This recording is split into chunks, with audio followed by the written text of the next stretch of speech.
And so, since you guys haven't been in a hot shop before, I just want to point out a couple of things in here. So, first off, we start all of our projects in this tank with a closed door. We have two of them in the hot shop, and they are our glass furnaces. They hold up to 1,000 pounds of clear molten glass at a time, and they stay at pretty much just about 2,100 degrees Fahrenheit, 24/7. So each time you see us going inside of those furnaces with the closed doors, this is us getting some more molten glass on our piece or on the end of our pipe in general. In this process that we're seeing over and over again in the hot shop, we are creating small clear bubbles of glass. We're melting down large pieces of colored glass, which, by the way, are starting off like this. We get them shipped in bar form, and then we melt down that section of color. And then we simply drop it on top of that clear bubble, which you'll see all this play out in front of you, but this creates an even layer of color across the entire piece. And to reheat our glass, we're using these furnaces with the open faces. These are running between 21 and 2,300 degrees Fahrenheit, usually a little bit on the hotter end of that spectrum.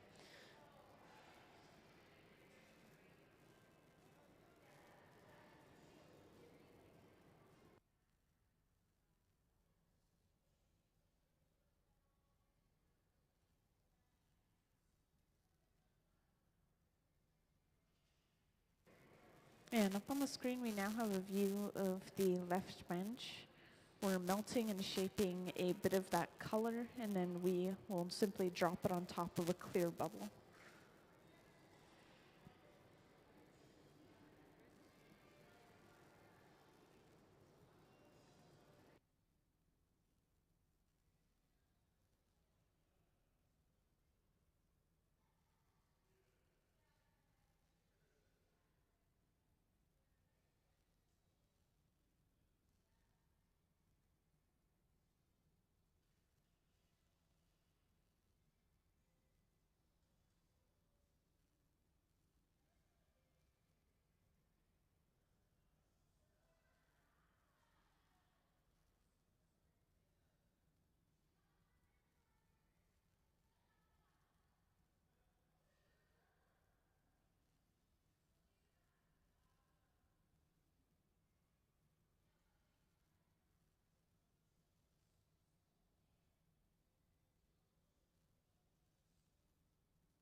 Yeah, so you can see we quite literally drop the molten color on top of that clear bubble.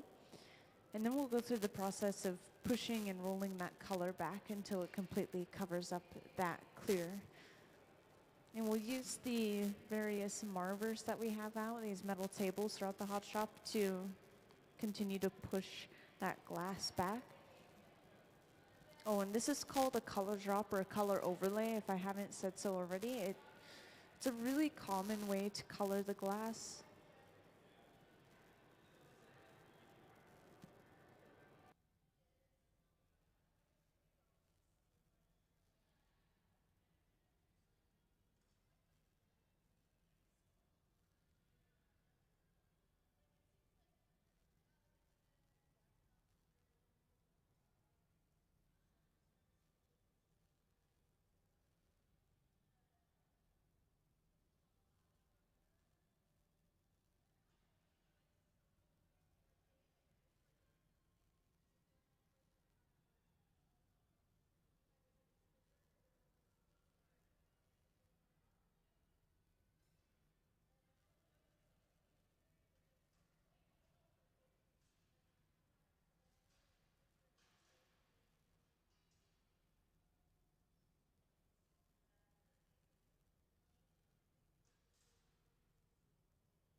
So what we've been doing with these colored bubbles once we have them is we're blowing them out and turning them into kind of these tube-shaped pieces of glass. So they lengthen the bubble, and then eventually they start sectioning that glass off little bit by little bit, creating these little cups of colored glass.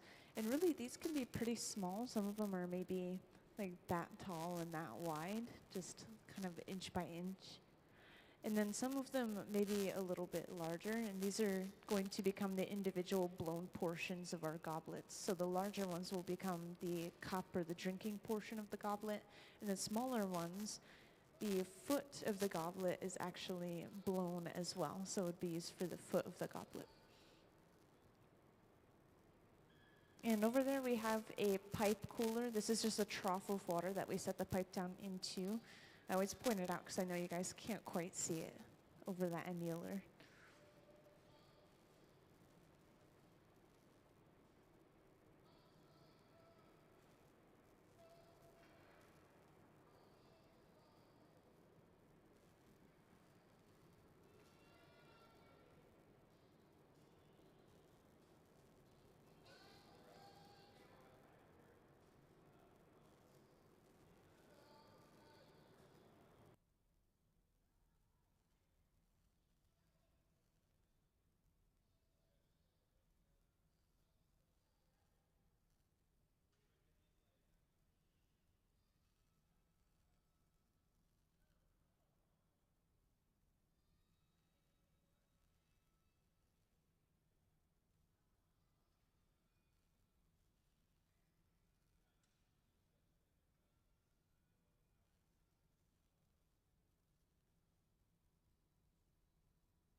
So we've gathered a layer of clear over top of this color at the center bench, and now we're starting to blow it out, kind of controlling which way the bubble blows out by using this pad. This pad is actually just folded up newspaper soaked with water. That's all this material is.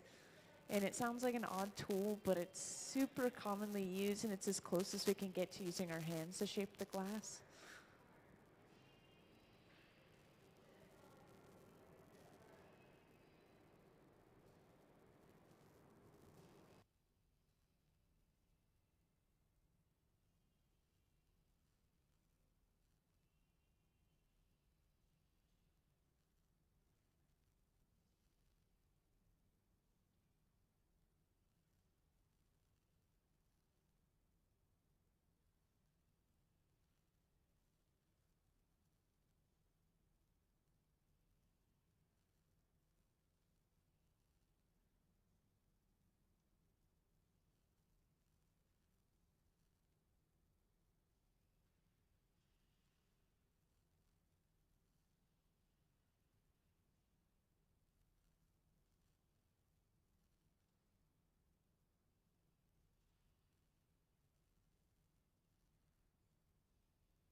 So at the center bench, we are sectioning off our first little bit of the glass, creating our first cup.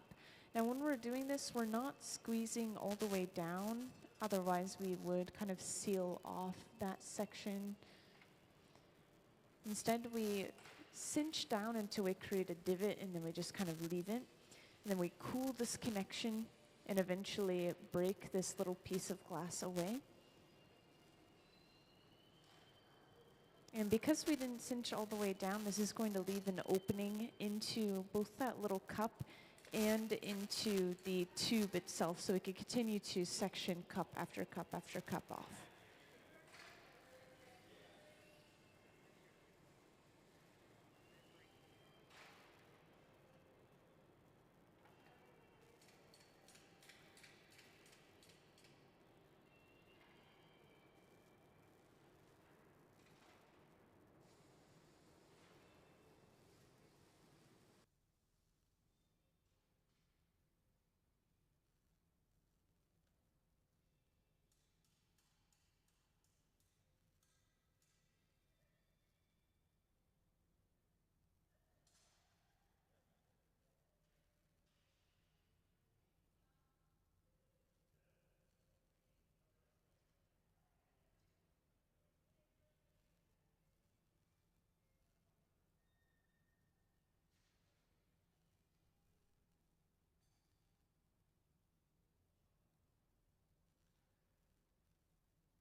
Yes, so this is the annealer over on the far right wall, and it stays at just about 900 degrees Fahrenheit. We will fill it up throughout the day and then press a button at the very end of the day to cool everything all at the same time. And it cools really slowly. Usually this cycle is about 12 hours. We don't see the pieces until the next day.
Yeah, so I just looked it up. Goblet Week is going to be the 15th to the 19th of January.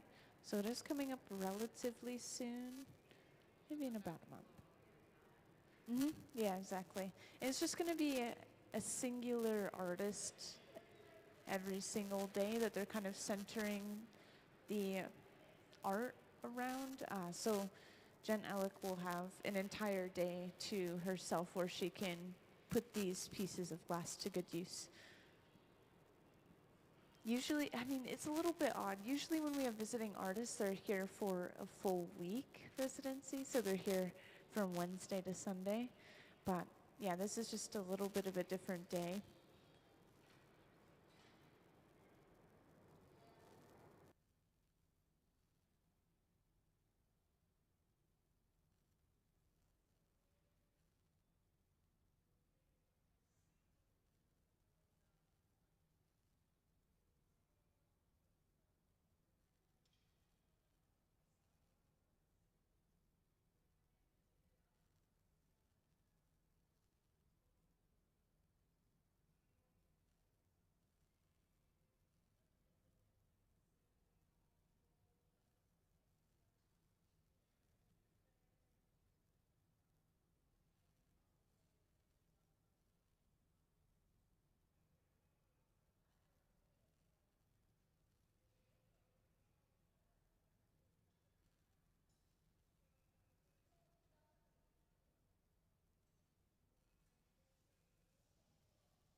All right, welcome into the hot shop to everyone who just joined in.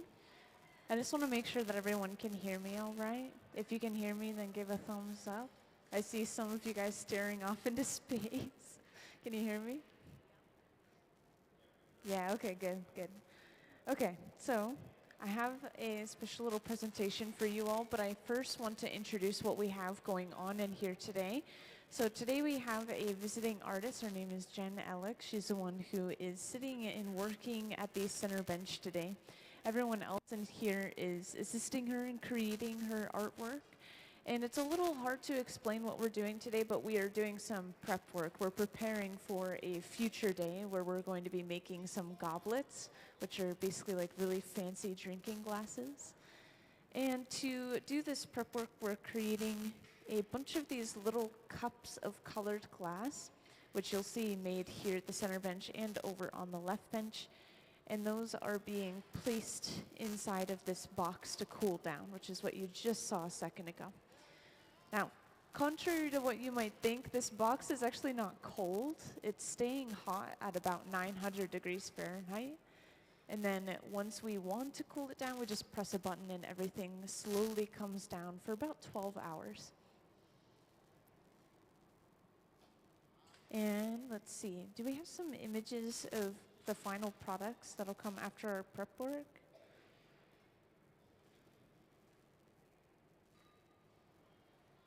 So we might not have these images quite yet, but I do have some pictures that our visiting artist gave us, kind of showing off what these cups are going to be used for, right here. So this is kind of like a block color pattern, meaning that we have entire blocks of color in different sections of our pieces, and these are all the various shapes of goblets that we might make. And if anyone needs to see it any closer, you're always welcome to come down to the front and check it out. Now, Jen is a local artist. She has her own studio in Seattle and has been a pretty prominent glass artist in the Pacific Northwest since 1995. She's been here blowing glass for a little while. And she has been a part of Lino Tagliopietro's team for 15 years. If you don't know who that is, he's the one who created all the artwork up behind the hot shop. Oh, and here's some of the images that I was mentioning earlier, some more examples of those goblets on the screen.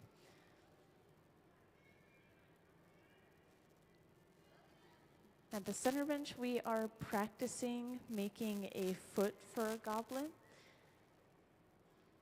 I know a lot of you haven't seen the goblet making process, but the foot for the goblet is where the goblet stands, of course. And this is also a blown component. So we blow a bubble, drop it onto the bottom of our stem, which is kind of where the goblet is standing as well. And then we will flare that bubble open into a plate-like shape. You'll see all this happen in front of you.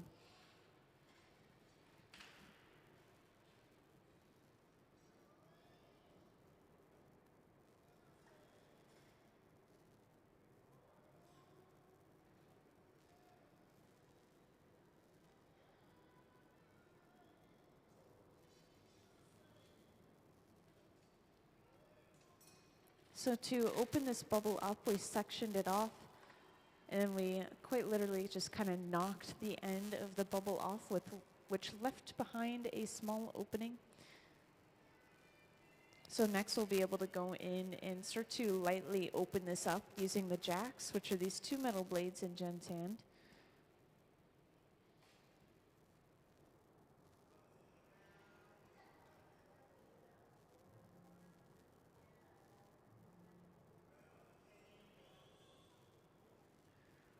Also, if anyone's curious, once again, we are doing a bunch of prep work today, so we're not going to see the final goblets being made today, but these goblets are going to be made January 15 to 19, one of those days in that kind of week.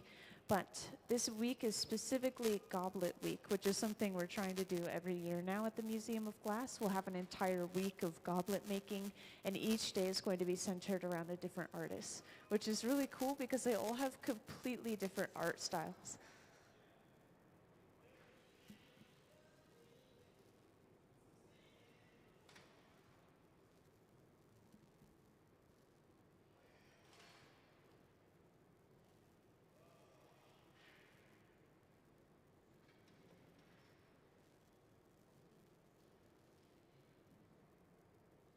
So you can see how quickly they're able to flare this glass open once it's pretty molten.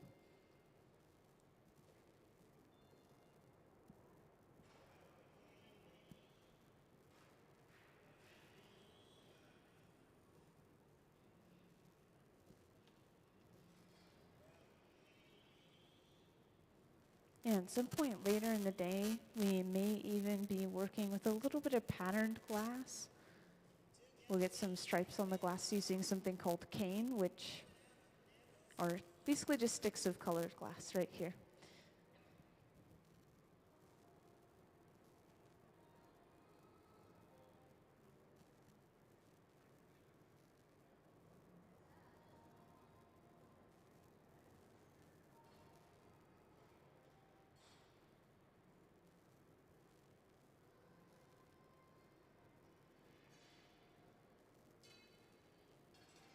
So just like that, we've finished a little stem and foot combination.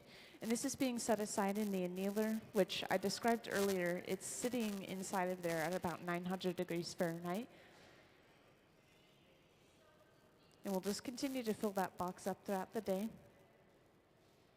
And now that we have a little bit of time before we see our next pieces of glass made, I want to give you all that presentation. So this is going to recap some things that you've already learned, which are the different transfers of heat, different ways heat can be transferred. And there are 3 kinds that I'll talk about. Could I have the Science of Art slideshow, please?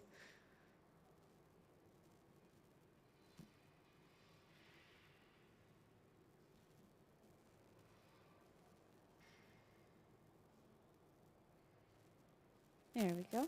You could just go right to that next slide. So the first transfer of heat I'll talk about is conduction. This one is a little bit more of a simple one. It's literally just the transfer of heat through direct contact. So whenever you sit on a cold bench and you feel the heat being sucked out of you, it makes the bench feel quote unquote cold. But yeah, once again, it's just the heat being pulled out of your body into that cold material. And this is also similar in the hot shop, where if we are applying this molten glass to the pipe, it starts to transfer that heat into the pipe itself, and the pipe starts to glow from within all of that glass. And our next one is convection. Heat transfer by the movement of a heated fluid in this case. So kind of just referencing the honey experiment you did. If you heat up that liquid a little bit more, it's going to become more runny and it's going to move a little bit faster. And the same thing in the hot shop. If we're heating up the glass a little bit more, it's going to become more fluid and more workable, which is why we have these reheating furnaces with these open faces. We're using them over and over again. And our last one, radiation. This one is really fun because you can feel it as soon as you come into the hot shop. The heat radiating from the furnaces. You can feel it on your face, especially if you're sitting right here, in my opinion. Could we move to the next slide, please? Yeah, so this is the one I was talking about, radiation. And it is the transmission of heat. In that way, it's just quite literally radiating from the furnace. And you can actually feel it coming off of the glass as well. The glass has so much heat inside of it that it's even producing its own light, kind of like lava, which is why it looks orange all the time when we're working with it. But once the glass cools down more, that true color of the glass comes back, which in this case at the center bench, this is a really nice light pink color, kind of like a bubblegum pink. Thank you. Also, if anyone's curious, you will see this eventually, but this is how all of our color starts off in the hot shop. It's this solid bar of colored glass. The name is called Color Bar. We get it shipped in these really long bars, to be honest, and then we'll chop it up into more usable portions like this. We'll melt these sections down and then drop it on top of a cold, clear bubble. and spread it over top to create that layer.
Yeah, feel free to let me know if you guys ever have any questions, like someone just did. Just raise your hand and then I'll come right over. And it can be questions about our visiting artists, about the glass in here. It can be questions about some things you've maybe seen in the gallery, which I don't think you guys have gone through the gallery yet, but you will eventually.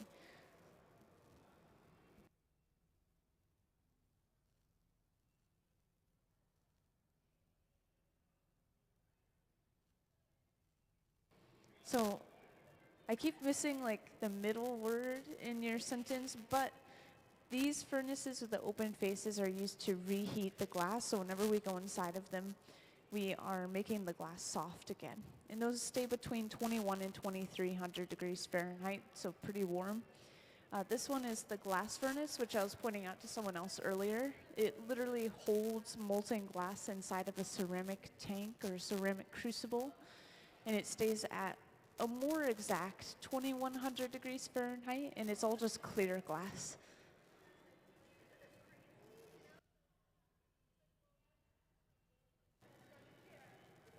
Yeah, so the cone that we're inside of, it was originally built to be a hot shop. It has always been a hot shop and always will be.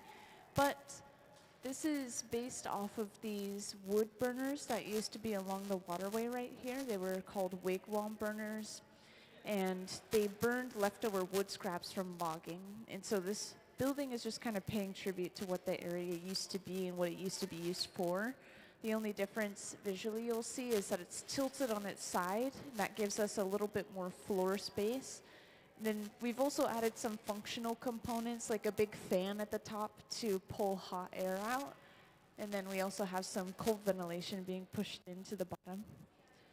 Ooh, my mic is going silent a little bit.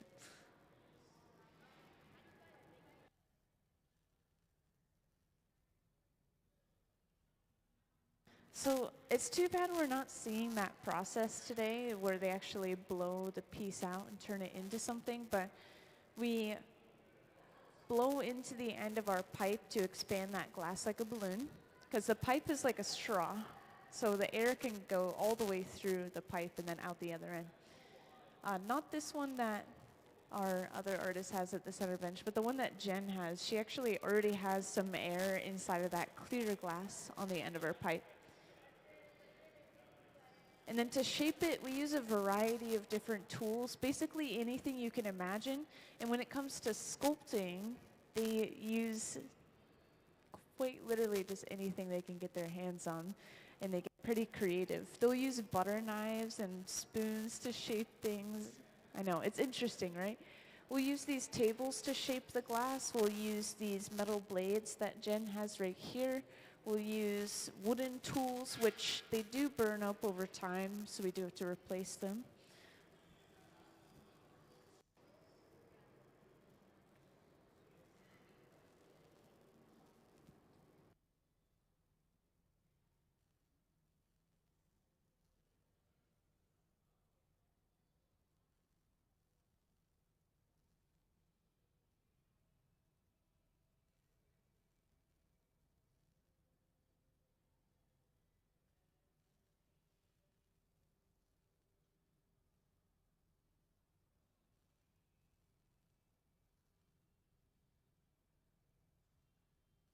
Yeah, let me preemptively answer questions that I get from a lot of middle schoolers. What happens when you touch the glass? What happens when you put your hand in the furnace? You get burned. That's the answer to the question. So you don't do those things. These guys are really safe and very professional. They've all been working with glass for a very long time. And so I've never seen anyone get burned on this hot shop floor. There are middle schools and high schools that work with glass out here in Tacoma through a program called Hilltop Artists. And when you're first starting off doing anything, you are going to mess up every now and then. So you do get burned when you first start, but it's never anything bad. It's like getting splashed with hot oil in the kitchen just a little bit. You get teeny little things here and there. It's never anything bad. And it's just like when you first start riding a bike, you're going to fall off a couple of times. It's very normal.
So all of the furnaces along our wall, they all run off of natural gas.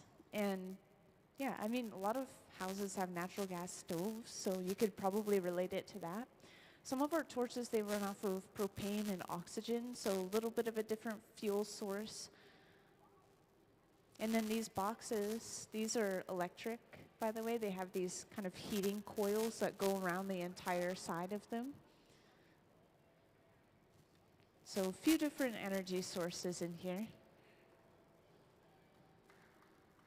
Also at the center bench, we have applied our color by melting down that completely solid bit of color, dropping it on the bubble, and then we spread that over top of the bubble. And now, since then, we've gathered another layer of clear. Whenever we gather a layer of clear, we always sit down and use the block, which is this wooden spoon-shaped tool, to kind of smooth and even everything out.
Yeah, the pieces that are up behind the hot shop, once again, these are made by a completely different artist. He's not here in the hot shop right now.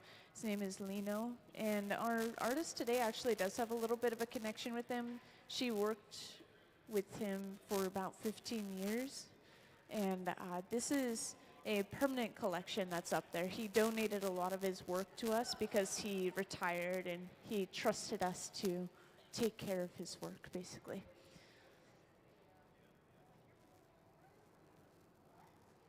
Also at the center bench, we've blown this bubble out quite a bit and we've stretched it out into this long, narrow shape. We've basically created a tube out of the glass. It's hollow all the way through. And this is when we'll start sectioning the glass up to create those little cups of colored glass that I mentioned at the very, very beginning. I know it was a little while ago.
So we've broken the very end of the bubble off.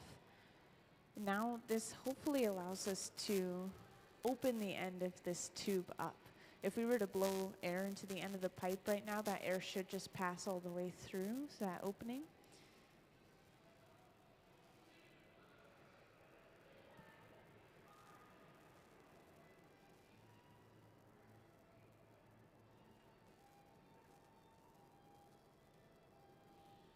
And up on the screen, by the way, we have a view of the left bench where they've been continuously working on kind of the same prep work. We're just working with different colors at each of our benches.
So welcome into the hot shop, everyone. I want to tell you what we have going on here today. I know it's a little hard to pay attention to my echoey voice, so I have closed captioning up on the screen, and hopefully that helps a little bit. But today we have a visiting artist. Her name is Jen Elek. She's the one who is working at the center bench right here. They are doing a little bit of prep work today. They're preparing for a day in the future where they will be making a bunch of goblets. And if you don't know what goblets are, we have a few examples of how these pieces of glass are going to be used exactly. Could we have the images up on the screen of those goblets, please? Thank you. So I just want to show these off. So this is how they'll turn out. These are different block patterns of color inside of our goblets. And goblets are basically these really fancy drinking glasses, right? So we'll have an entire week where we create different goblets, and Jen Elek is going to be there on one of the days making her own goblets that entire day. And everyone else down here, they're assisting Jen in creating this work. Yeah, we're just working with a variety of color, basically creating these little cups of colored glass, and then we're setting them aside in this box right here, which I'll explain right away, is the annealer, and it stays at just about 900 degrees Fahrenheit. It's going to very, very slowly cool the glass down. Okay, 900 sounds hot to you? Well, the molten glass is at 2,100 degrees Fahrenheit. And it's kind of like lava. It's so hot that it's glowing orange. It's very satisfying. And these furnaces, they run between 21 and 2,300 degrees Fahrenheit, just a little bit warmer. And the open face furnaces are used to reheat the glass over and over again. That's why we use them so frequently. Now, I do have a little presentation to give you all before I move on, and then I'll open the floor for questions if you guys have any. And if you do have any questions, feel free to just raise your hand and let me know. But could I have the Science of Art slideshow, please?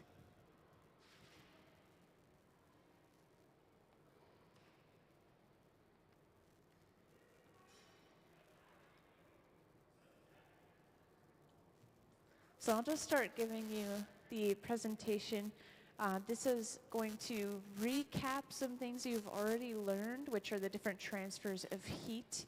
And our first one that we'll talk about is conduction. Conduction is the transfer of heat through direct contact. So if you touch something cold, it feels cold, but it's actually just your body sensing that there's heat being pulled out of it and into that cold object. It's really interesting. And the same thing is happening here in the hot shop. When we touch this hot glass to anything, it's going to start pulling that heat out of the glass and into that other object, and that is conduction. Our next one is convection. I wish that I was with you guys when you did these experiments, but this one is relating to honey. When you heat up the honey more, it's going to become more liquidy, and when you heat up the glass more, it's going to become more liquidy. And then it makes the material easier to work with here in the hot shop, which is why we heat it up over and over and over again. Our last one, radiation. You can feel this one already. There's a lot of heat radiating from the furnace right at the center bench. And the pieces of glass are so hot that they radiate light and heat both as well, which is why they're glowing orange like lava once again. And yeah, that's just the end of the slideshow, so feel free to ask questions if you have any. That is a giant fan pulling hot air out of the cone at the top. Yeah, there's a couple of functional aspects to the cone. That fan pulls the hot air out. We have cold ventilation down on the ground.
So surprisingly, the heat only travels maybe this far down the pipe.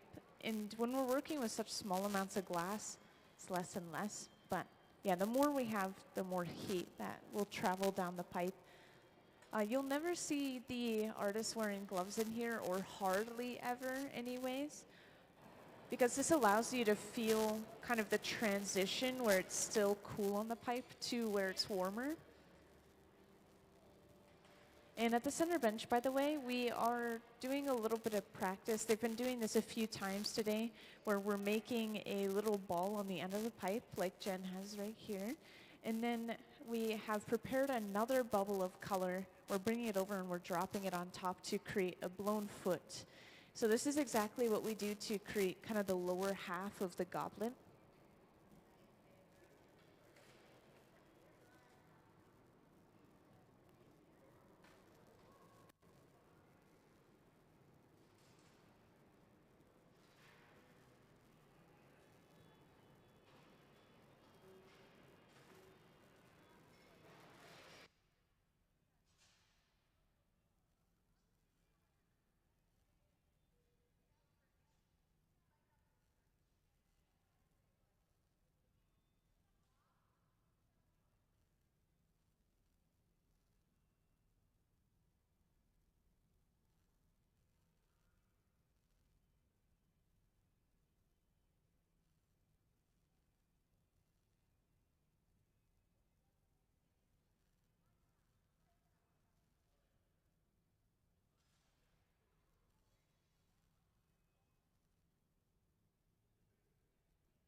Also, at the center bench, we're working on opening this bubble up. What we've done so far is we've sectioned the bubble off, and then we've broken off that end section, and this has exposed a small opening in the very end. So now we're just going in with our jacks, those two metal blades.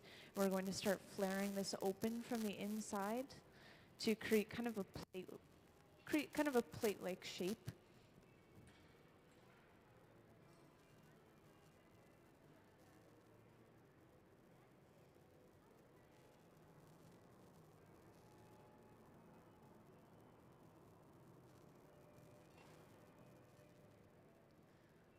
Also, I haven't really mentioned this box over here yet, but this is called the garage, and we're preheating all of our pieces of color inside of this box up to about 1,000 degrees Fahrenheit, which is a really nice, happy medium temperature. From there, we can take it out and we can start to fully melt it down, or we can put something away at that temperature and allow it to slowly cool down. So it's kind of our middle temperature point.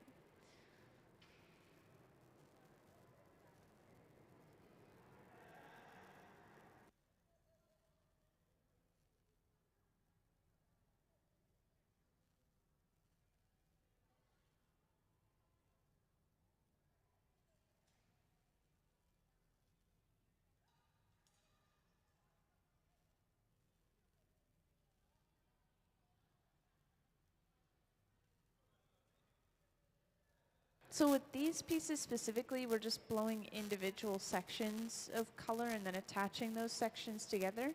So that's how we get multiple colors in these pieces. But if you're thinking about anything else, there's just so many different ways. I would really need a specific, but for example, we can start with a base color and then we can roll up these pieces of cane over top of it to get stripes of a different color. And then we can also just have different frits, which are shards of colored glass, roll in one of the colors, roll in another color. It's almost infinite ways to get multiple colors together. Almost like there's infinite ways to create art.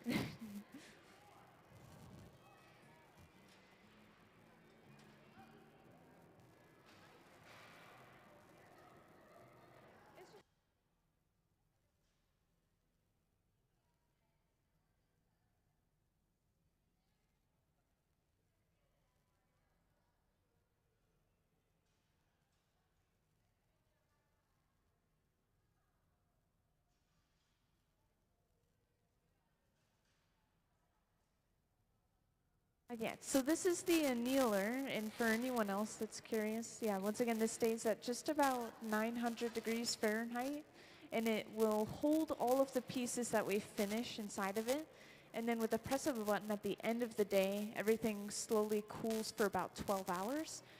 And these are exactly the same as well. The only difference is we load it from the top instead of from the side.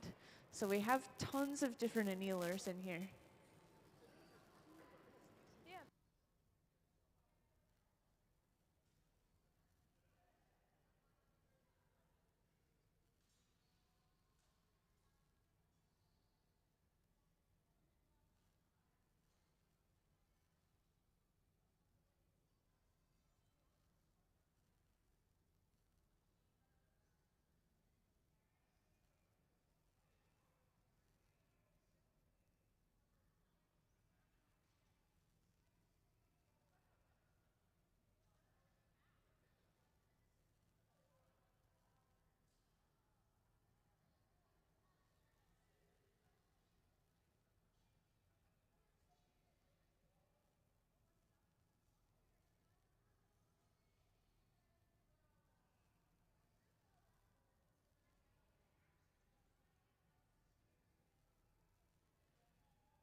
So just in case anyone hasn't had a little introduction as to what we have going on today, we have a visiting artist in here. Her name is Jen Elek, and she's the one who's sitting and working at the center bench right here. And we are doing a little bit of prep work today. We are making these individual little cups of colored glass. Oh, and by the way, I have closed captioning on this screen just to point out, it makes things a little bit easier. And we're just working with a variety of different colors, making these individual little cups. And eventually, on a later date during Goblet Week, which is something we're trying to have once a year now, January 15 to 19 this time, Jen Elek will come back and turn these individual little cups of color into these incredible goblets. And we do have some examples of how these goblets will turn out. She brought in a bunch of sketches and kind of some examples of what she's going to do with this work. And could we see those examples, please?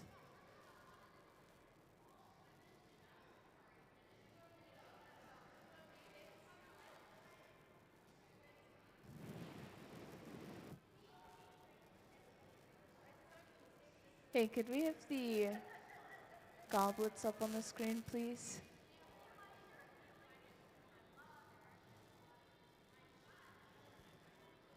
No, maybe not. I don't know. So right now we have these sketches in my hand that I'll walk around with. So these are just some examples of the goblets that we might see during that Goblet Week when Jen Elek is here. And she'll have an entire day to herself where she creates a variety of these kind of block pattern, block color pieces.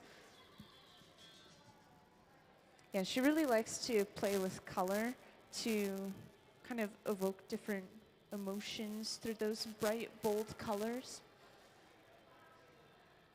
And Jen has been a prominent glass artist here in the Pacific Northwest since 1995 and has her own studio in Seattle. She's also had work displayed in so many different places. She has work in some galleries currently, but she's had work displayed here at the museum and the Tacoma Art Museum, which is super close by, Pittsburgh Glass Center, and Traver Gallery, Seattle. That's one example of the galleries that she's had her work in. I think she's had work in other galleries as well. And if anyone ever has any questions for her or about her, feel free to let me know. And just any questions about glass in general.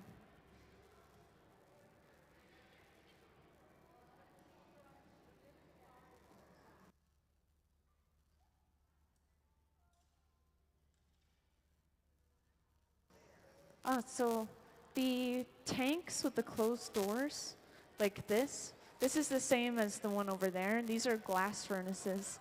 So each time we go inside of the glass furnace, we're getting a new layer of glass on the outside of our piece, which is why it looks so much brighter when we come out of those, and the piece even looks a little bit bigger, is because we've just gotten fresh, molten material on the surface of our piece.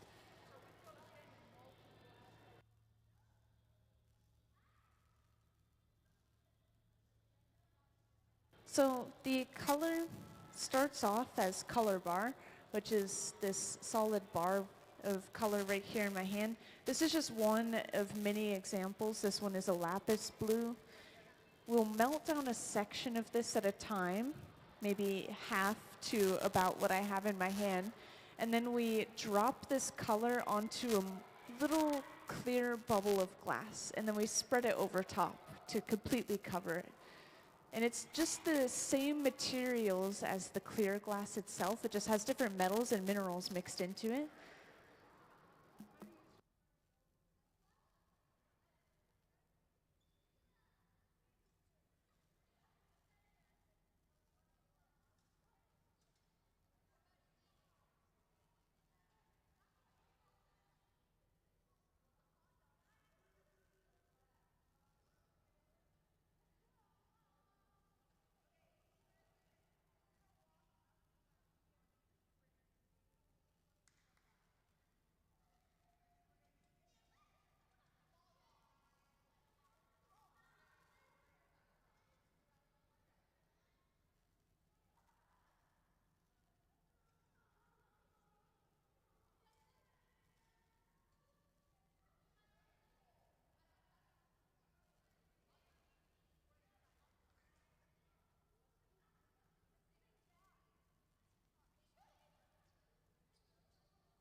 Yeah, so inside of this glass, we have a little layer of clear, a layer of color, and then another layer of clear on top of that. So it's kind of sandwiched in between layers of clear. And we've blown this out. We've stretched it out by mostly just hanging it down towards the floor. We use gravity as one of our tools very commonly. And now we're going to cut or break the end of the bubble off, which we just did. And this opens up the end of the bubble completely. We're about to see the same thing again up on the screen or over on the left bench. So we're basically just trying to create this tube of glass on the end of our pipe.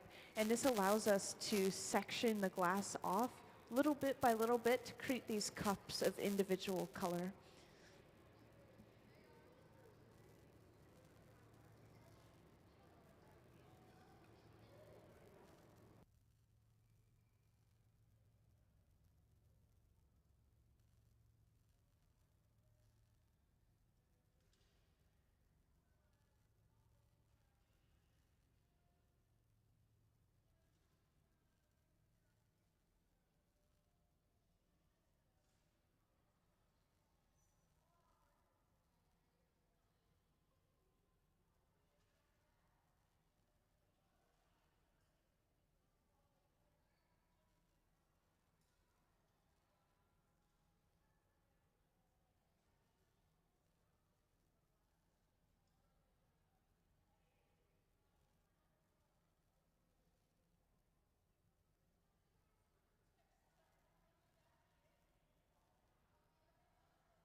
Yeah, so at the center bench, we sectioned off this glass, but we didn't squeeze all the way down so that air is able to pass through.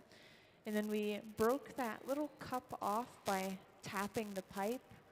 We were creating small microscopic cracks in the glass by cutting at that connection pretty hard.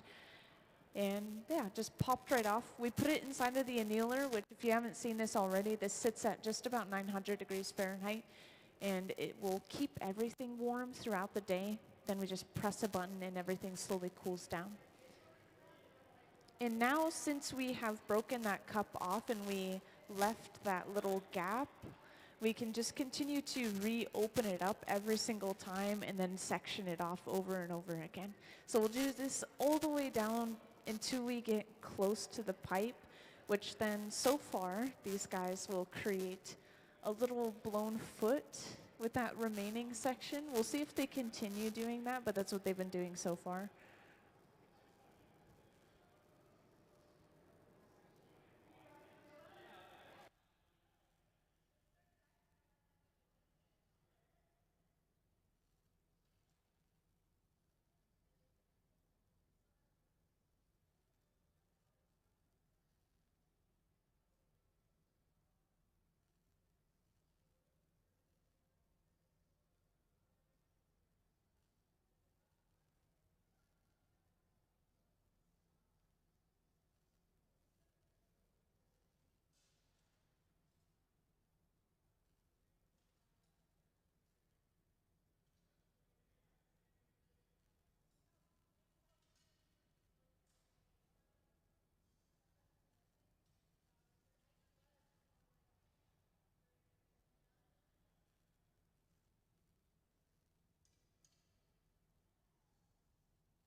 Also, I just want to mention, I'm not sure if anyone will be in the area, but if you are, this weekend there's going to be a special event called Fireside. I think that this is brand new. I don't think we've done it before, but there will be a yacht club lighted boat parade, specifically Tacoma's yacht club, that's going by in this waterway on Saturday in the evening. So we're gonna set up a bunch of outdoor fire pits so people can watch them go by, and there's gonna be special drinks in the cafe, and there will be special demos and even hands-on experiences as well, where people can make their own ornaments, for example, or glass tiles if you're a little bit afraid of the heat in here, which I understand.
And welcome into the hot shop to those who just joined in. I see some new faces here and there. So today we have Jen Elek in our hot shop. She's here just for the day, doing a little bit of prep work for Goblet Week, which is coming up pretty soon. Goblet Week is going to be January 15 to 19, where you can see Jen come back and actually put these pieces of glass together into our different goblets. And while I talk a little bit more about her, could I have the slides up on the screen showing off some of those goblet designs? Thank you. So those goblet designs are up on the screen now. These are some images that Jen brought in herself to show off what these final products will look like.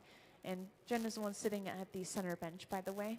Everyone else is kind of assisting her in creating her artwork. Now, she has her own studio in Seattle, but she's been a pretty prominent glass artist in the Pacific Northwest here since 1995. And these, oh, I'm not sure. Oh, there we go. That's gone. These bold, bright colors that are in each of her pieces of artwork are supposed to evoke emotion and be kind of nonverbal in explaining the emotions behind the artwork. She's worked with so many different prominent artists, and she's had work displayed in so many different places. She's had work displayed here and at the Tacoma Art Museum, Pittsburgh Glass Center, Traver Gallery in Seattle, along with some other galleries. And she's also worked on Lino Tagliopietro's team for 15 years. If you don't know who that is, he donated some of his works to us, which are up behind the hot shop. So this is stuff that Lino has worked on up there. And she worked as a part of his team for 15 years. So they're pretty close. They have a pretty good relationship. And she was just talking to him about some different techniques for making these goblets for Goblet Week coming up.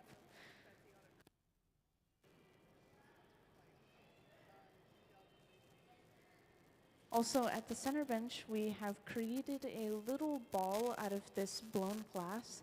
Over on the left, we're creating a colored bubble of glass, which will eventually be brought over and then attached to this small ball right here. And the idea behind this is we're going to create a blown foot. So you are technically seeing a little bit of the goblet making process in the hot shop today.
So I just want to check in and mention if anyone has any questions ever, feel free to raise your hand and let me know.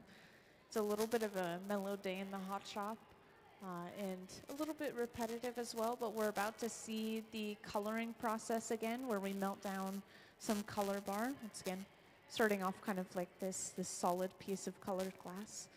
And we are going to drop that on top of a clear bubble, which Jen is creating.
And welcome into the hot shop to those who just joined in. Today we have Jen Elek in here, and Jen is the one who's working at the center bench at this moment. Everyone else is assisting her in creating this artwork, which today we are doing some prep work specifically for Goblet Week. Goblet Week is going to be January 15 to 19. And the prep work that we're seeing today are these little cups of colored glass that eventually we will attach to the end of a pipe, and then we'll be able to blow out into our individual goblet components. But for today, we're just seeing those cups made. We're also seeing some blown foots created as well.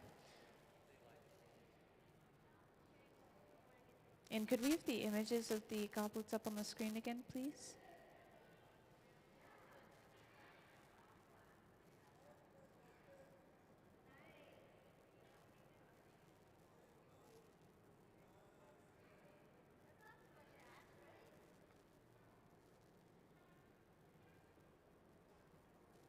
Yeah, so I'll just walk around with this real quick. This is something that Jen brought in and showed off as to how these pieces will be used during Goblet Week. And we have even more sketches as well, but this is kind of the general idea, which is color block design. So individual blown pieces from just one solid color all assembled together.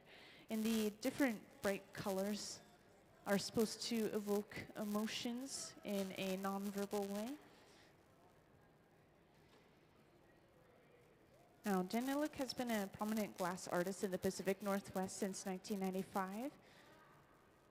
And she's had work displayed all over the place, including here at the Museum of Glass.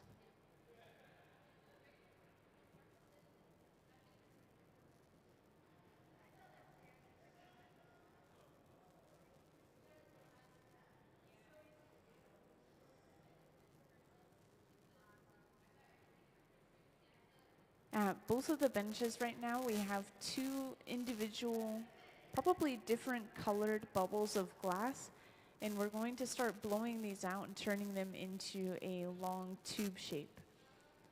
And then the way we create these cups is we just section the tube off little bit by little bit to create those individual cups.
All right, welcome into the hot shop to everyone who just joined in. Today we have Jen Elek in the hot shop, and she's the one sitting at the center bench right at this moment, working with this piece of glass. And today we are doing a lot of prep work. If you don't know what prep work is, we're just getting some things out of the way before a bigger day, basically. So Jen is going to come back during Goblet Week, which is January 15 to 19. Each day we'll have a different visiting artist like Jen come in and create goblets the entire day. And we actually do have some images of these goblets, which I can put up on the screen. Or I can walk around with, which here's some examples right here. So we're using really bright colors for these goblets, and once again, a goblet is kind of just like a really fancy drinking glass, right? And these are all designed by Jen and will be sold on a special day. I think the 18th of January, there will be a special day to sell all of these goblets. So we're seeing them make these cups of colored glass over and over again. And we're also seeing them make the bottom of the goblet, which is called the foot. So we might see them make the foot a little bit later too. And before I move on too far, I actually have a little presentation to tie in what you've already learned to what you see in the hot shop.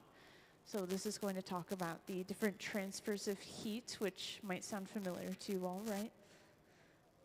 So the first way that we can transfer heat is through conduction. And this is when a material such as glass is touching something cold, and that heat from the glass will actually travel into the cold object. So when we have the glass on the end of our pipe, that heat is being pulled into the pipe continuously, and it means that we have to keep heating up our glass. The air is also kind of pulling the heat out of the glass. And the next one is going to be convection. This one is going to relate to when you're working with honey in some of your experiments. And honey is very, very similar to glass when it comes to texture. When the glass is completely molten, it really is like the texture of honey. And all we need to do to pick it up on the end of our pipe is stick a pipe into that molten glass and then just turn it. Kind of like turning a wooden dowel inside of the honey. And the very last one is going to be radiation. Radiation, you can actually feel right now the heat radiating from the furnace, right? And the glass is so hot that it's actually radiating light as well as heat, which is why it always looks orange when we're working with it in the hot shop. But really, this is just the glass being so hot that it's glowing like lava. You can kind of think of the glass like lava in here. And speaking of the glass, in the back here, this is our glass furnace, and we have one over on the left side of the hot shop as well. These large tanks with the closed doors, they hold a pool of molten glass inside of them at 2100 degrees Fahrenheit. And they stay on 24/7 at that temperature, so they're always ready to use. Meanwhile, these open-face furnaces, those are pretty different, surprisingly. They don't have any glass inside of them at all. It's just basically a big swirling ball of fire inside of there, and those stay between 21 and 2300 degrees Fahrenheit. So we use it to reheat the glass. And we did not see the coloring process when you guys came in. We started it before you came in, but our color starts off in this bar form like I have right here. This is called color bar. Very creative name, I know. We'll take sections of it, melt it down, and then kind of drop it on top of a clear bubble of glass and spread it over top. So this piece of glass that we're working with at both of our benches, there are layers of clear and color kind of stacked on top of each other. One layer of clear, one layer of color, and then a layer of clear on top, to be specific.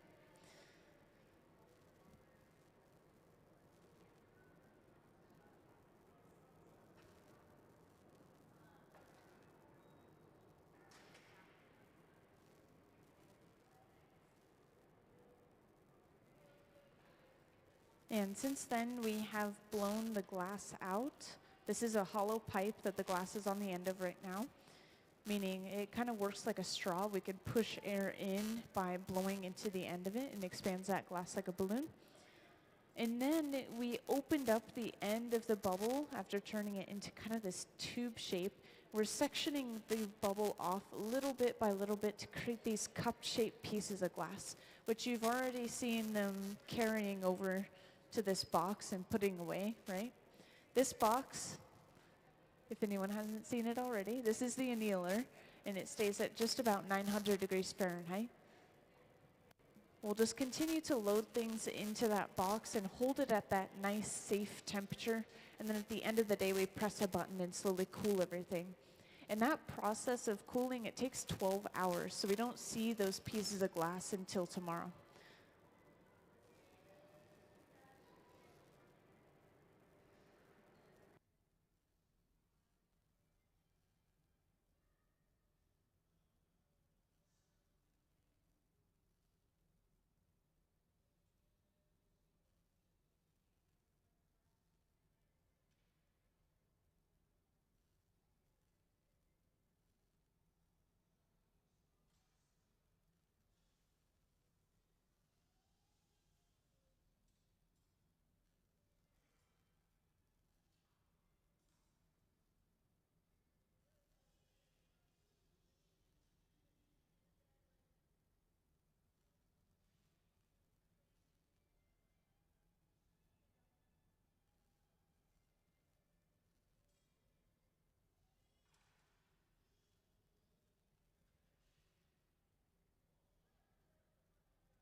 Oh, if anyone has any questions about the glass or about the artists who are in here, feel free to let me know by just raising your hand, and I'll come right over to answer any questions you have.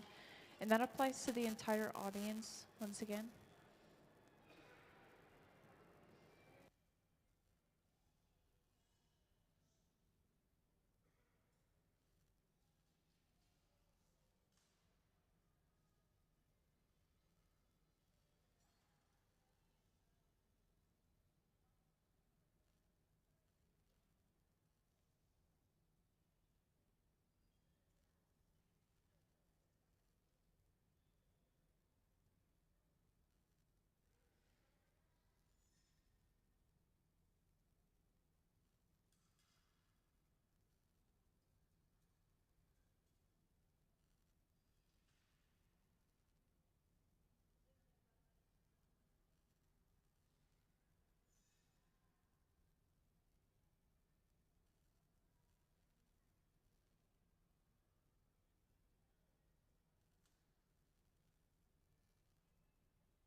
So this last little bit of glass that they have on both of the pipes, we are going to create the foot of a goblet. And the way that this is done is, well, of course, we have to create kind of a partial stem or the stem itself, like Jen is doing at the center bench right now. And then over on the left, we have a bubble of glass that's going to be blown out and then brought over. So this is specifically a blown foot. We'll attach a bubble to the very end of this pipe, and then we'll open that bubble up and kind of flare it out into a plate-like shape. Yeah, we've been doing this with the very remainder parts of the color for each of these tubes that we've been creating today. We're working with quite a few different colors. So each of these combinations are turning out different.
So the center bench, Jen is holding this bubble upright towards the ceiling, and she's let this cool down at least a little bit before they drop this molten bubble of color right on top.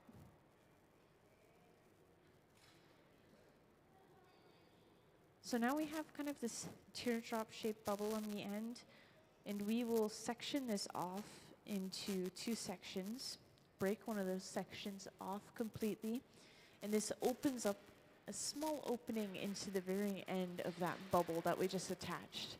It's a pretty complex process to create a blown foot.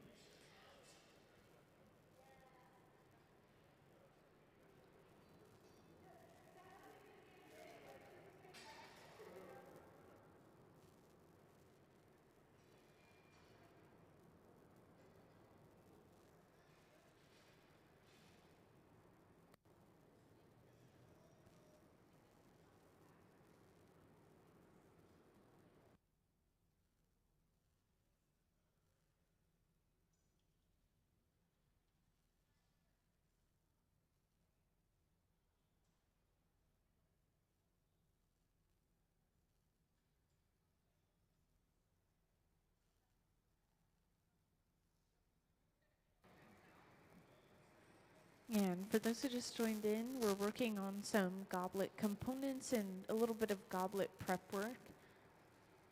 So at the center bench, we are seeing them create the foot for a goblet.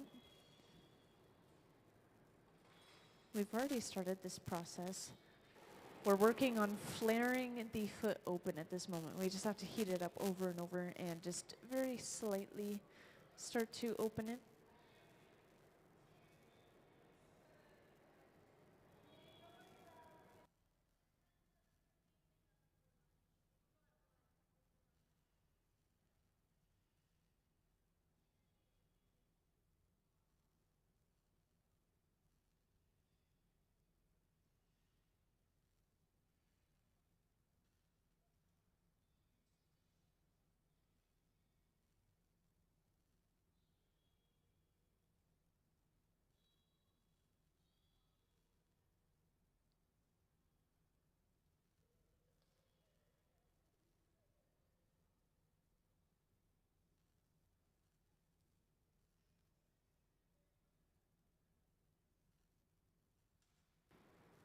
So as Jen finishes flaring this foot open, a wooden paddle is pushed against the bottom to make sure that this entire shape is perfectly straight and even before they completely finish it off.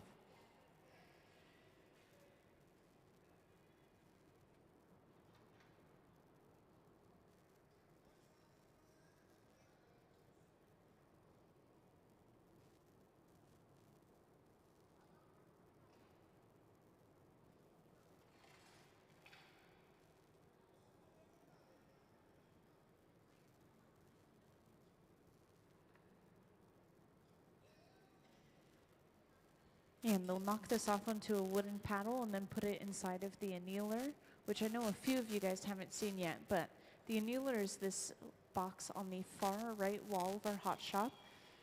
And it stays at just about 900 degrees Fahrenheit. We'll continue to load things inside of it throughout the day until we are completely finished, which then we just press a button and everything cools for about 12 hours. So any piece we put away, we don't see until the next day. The thicker the glass, the longer the process takes.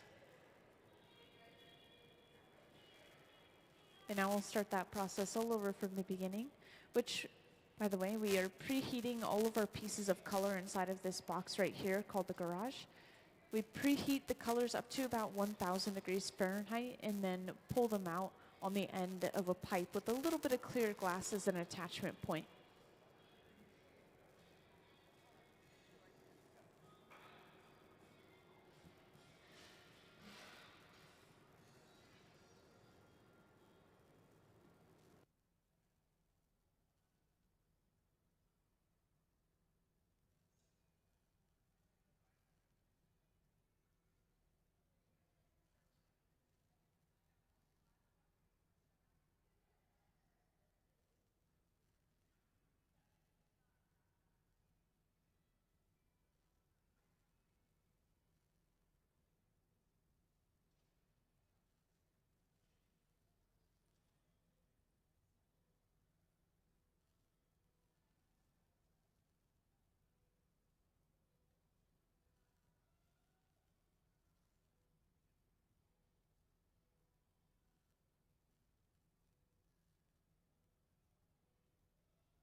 So it looks like we're actually setting up for a little bit of a different process.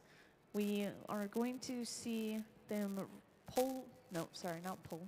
We're going to see them work with some cane, which, if you don't know what cane is, we have some on display right here on the front pedestal, and they're basically these sticks of colored glass. And we will lay them out side by side by side on a piece of kiln shelf like we have at the center bench. And we'll just lightly heat them up over and over and over again until we can stick them together. Then we'll use them in a piece in a few different ways. There's a couple of ways we can use cane.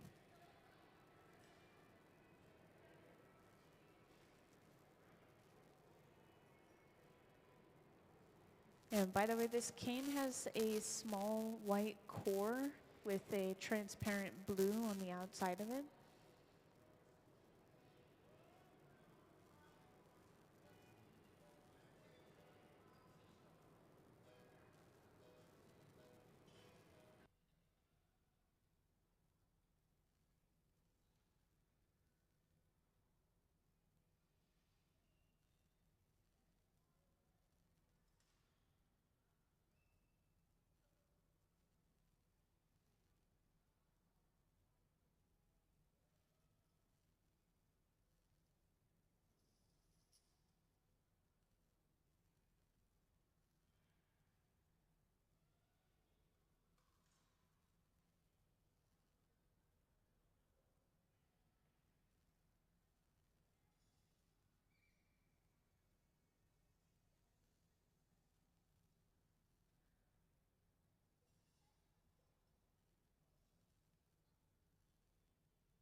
Yeah, for those who just joined in, we have Jen Elek in the hot shop today. She's the one who's setting up the cane at the center bench right now. Cane are these sticks of colored glass. These have a little white core with a transparent blue on the outside of them. And we will be using them to create a little bit of prep work in the hot shop. We'll be creating little cups out of them. But first, to be able to use cane, we have to heat it up.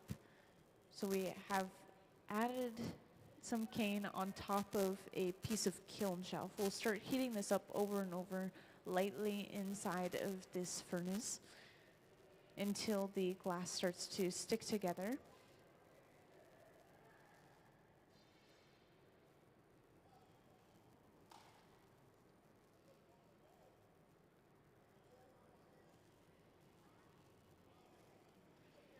And I think that this would actually be a really good time to show you guys the process of making the cane itself, since you guys didn't get to see that. Do we have the cane pulling video that we could show off?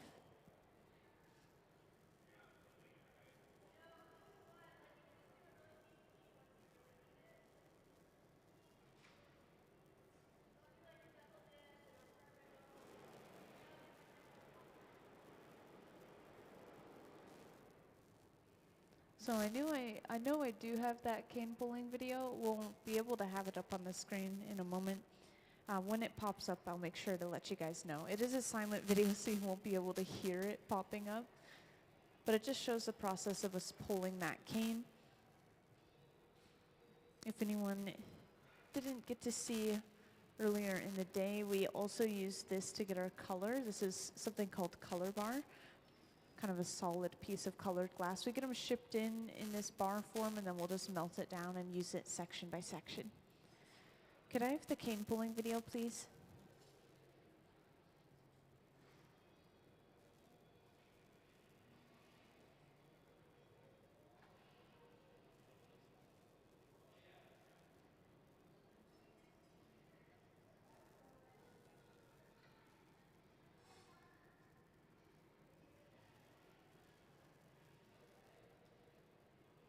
Yeah, if there's an issue with the cane pulling video, please let me know.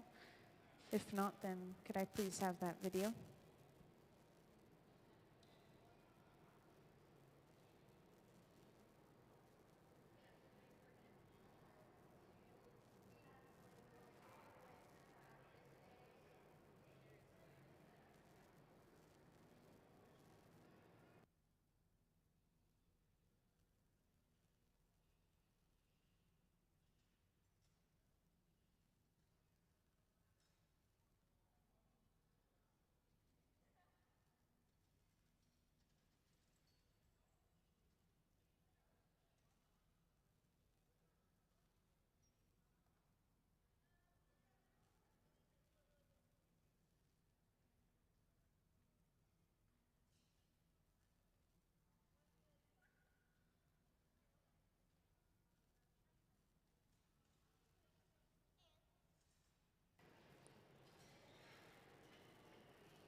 All right, so just to point out, that cane pulling video is up on the screen.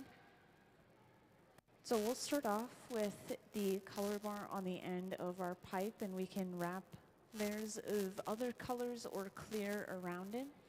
And then we actually form this into a cylinder shape. We make sure it's heated very evenly, and then we attach a second pipe to that other end. And we'll pull this cane across almost the entirety of the hot shop. They can do these cane pulls pretty far, and they're usually about the thickness and length of a pencil, maybe a little bit shorter than a pencil. So after that cane cools, which really only takes a few minutes, they chop it up into those pencil-sized pieces. And then we can use it in various ways. The way that we're using it today is we've just heated it up barely enough to stick to our bubble of glass, and then we roll the bubble of glass over top of it.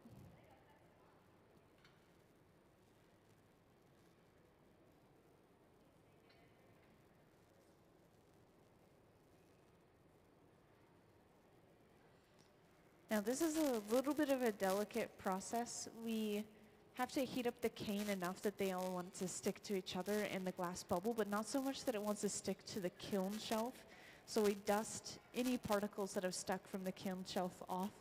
And this time we had a little bit of excess cane, so we are going to have to cut a little bit off, but no worries.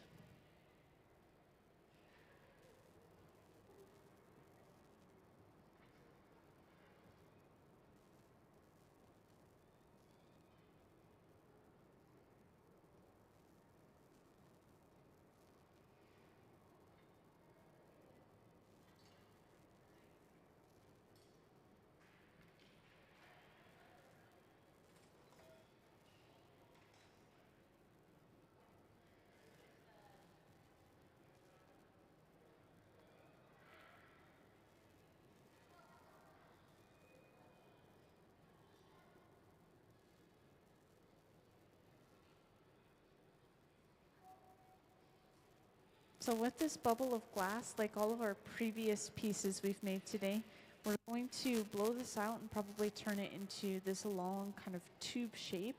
And then we'll start sectioning it off into little cups of colored glass that have those individual stripes of blue across the entire surface.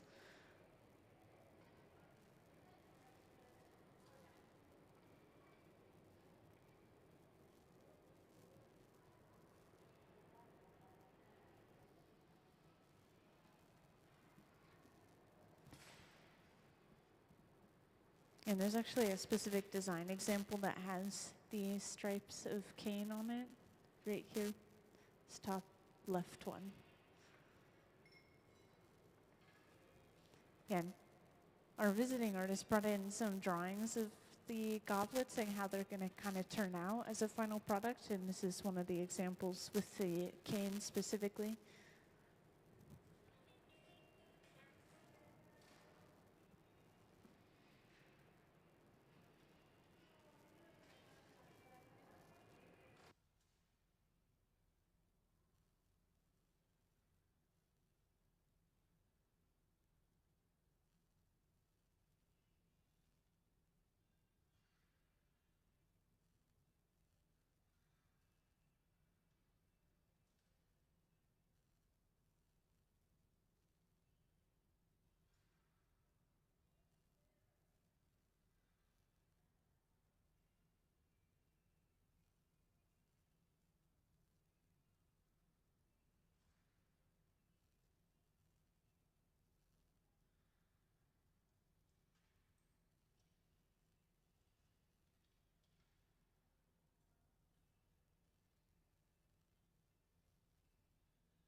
So to fix up these lines a bit, we're going in with the smaller handheld torch.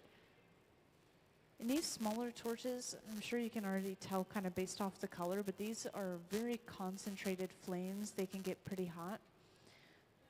So they're really helpful for detail work, especially when we are sculpting, for example. We just want to heat up one really small section of glass.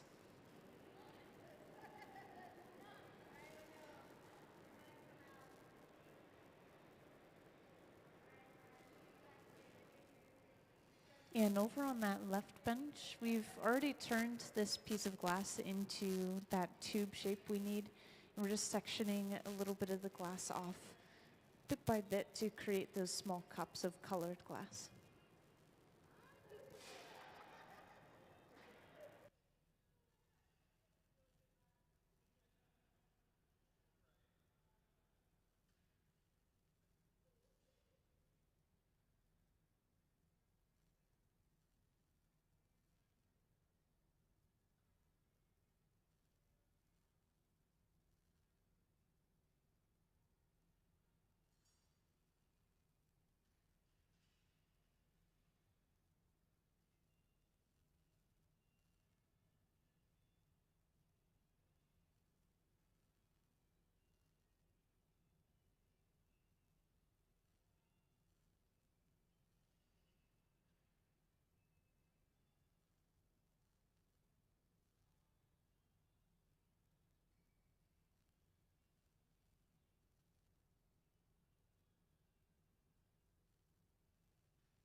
Now, these various tables we have throughout the hot shop, these are all marvers, and we will roll the glass on them to shape them, sometimes to cool the glass in certain areas as well.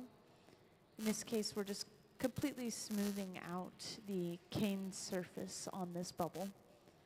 And eventually we'll cut the end of this bubble off completely to make sure that the cane go all the way to the very end and they kind of come to a point altogether. Right now we have kind of a clear window on the end.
And I think I already pointed this out to you guys, but whenever we finish a piece off, this goes inside of the annealer to very slowly cool for about 12 hours.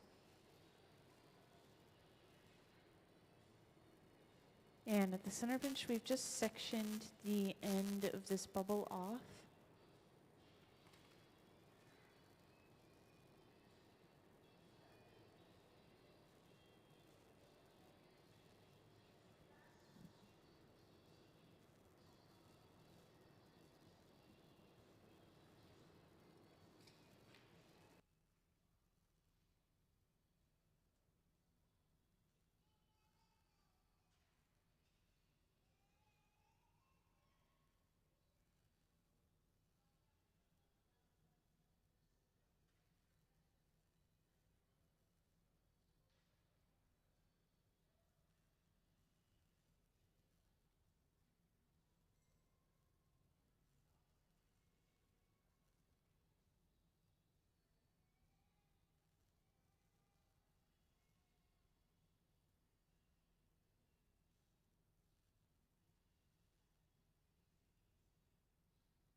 So with this tube of glass at the center bench, I think we've worked with it enough that we'll be able to start sectioning it off into those cups now.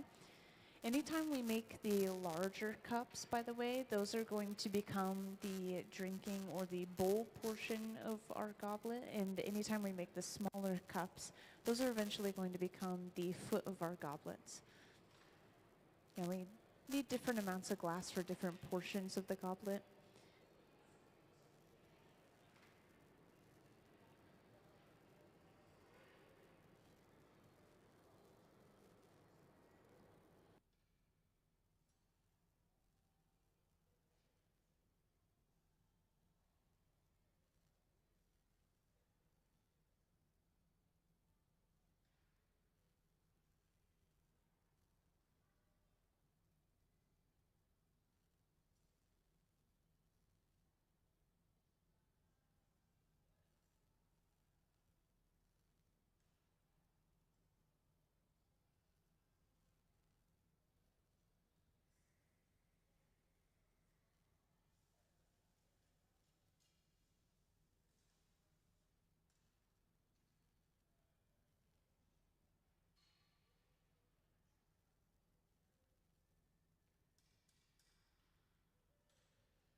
So welcome to those who joined us in the hot shop.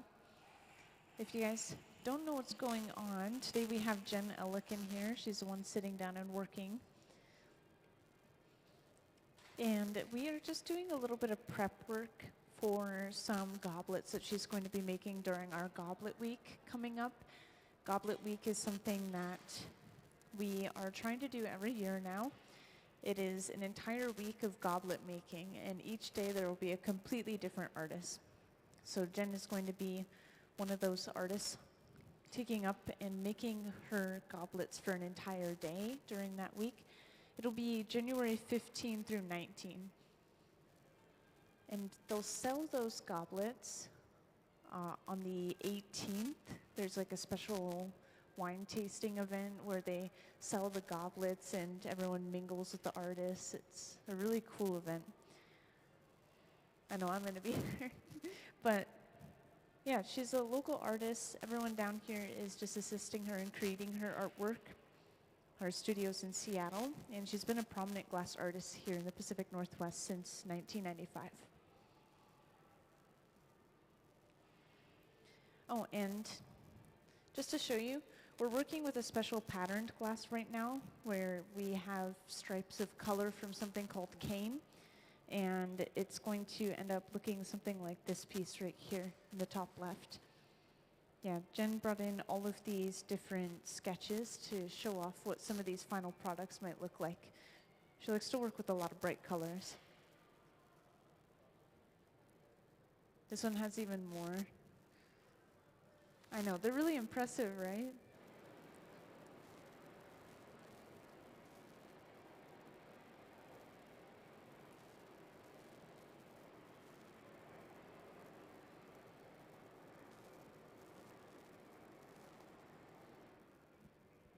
Yeah, so this glass at the center bench, it has a bunch of little blue stripes, and this is how they started off.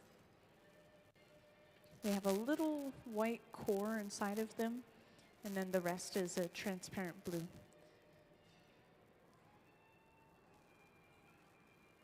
Huh?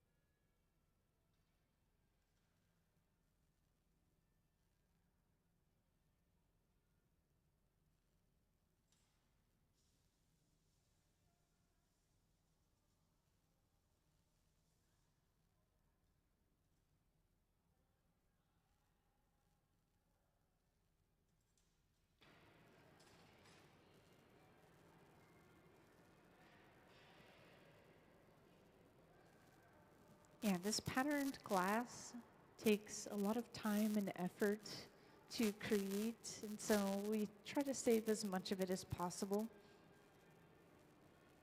We've already created all these little cups out of it, which I think you guys probably saw at least some of them.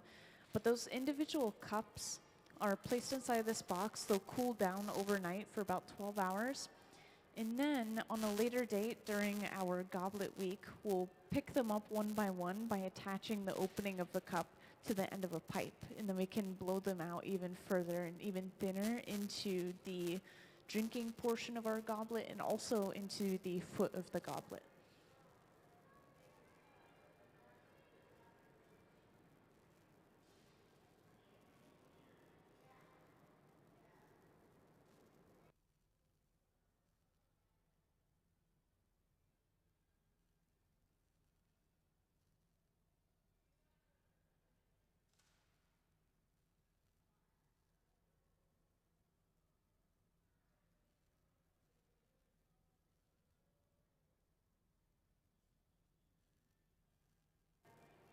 So right now Jen is explaining a certain technique to one of her assistants about how to switch the orientation of the lines.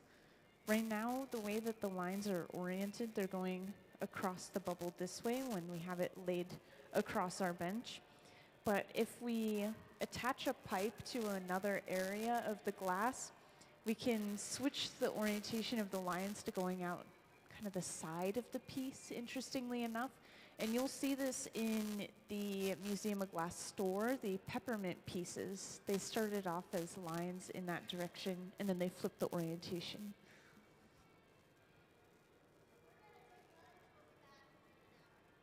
All right, so that is going to be our lunch. We'll be back at about 2:05. We'll have the official time posted on the screen, which you should be able to see from the Grand Hall. And yeah, thanks for stopping by.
Yeah, welcome into the hot shop.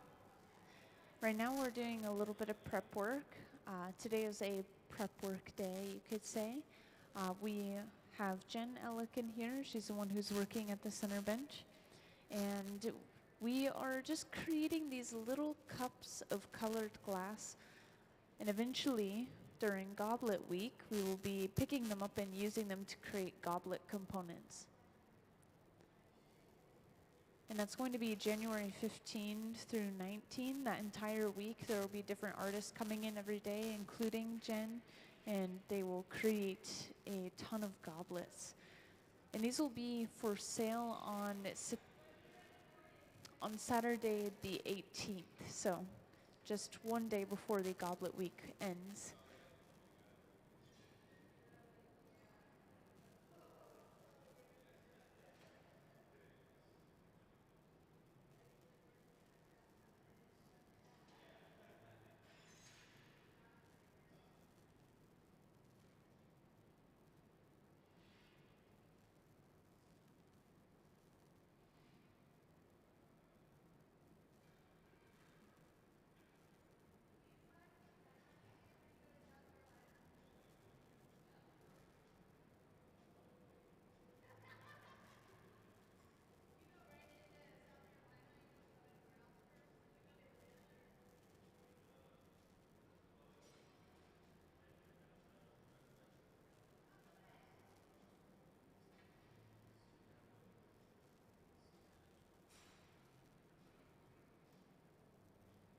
So that tank we just went inside of, that's our glass furnace, which is why we now have a bigger mass that we're working with at the center bench.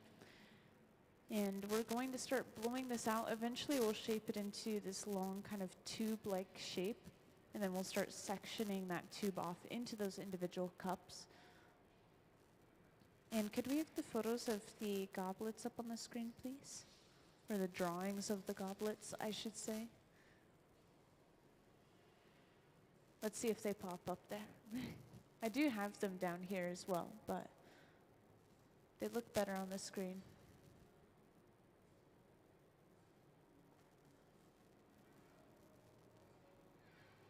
Nah, looks like it's not gonna happen, but I have some of the images right here. So this is kind of what you can expect for the final products. Some other ones as well. These are all brought in by our visiting artist today, Jen Elek herself at the center bench. These ones are a lot smaller, but basically the idea behind them is to do a little bit of block patterning, which will have separate components blown from different colors.